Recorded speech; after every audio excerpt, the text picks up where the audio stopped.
tashi mu je mauladin masoyi shugabana. Mu yi hidima ga ɗaha mu ambata annabina. Rabbai ka mutan samla mai zamzam ɗan Amina.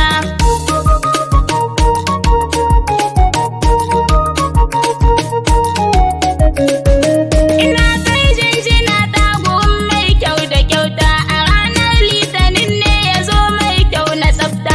Da abin al'ajab ne ya zo abban su binta. Annabin mu daban ne sannu mai kora arna.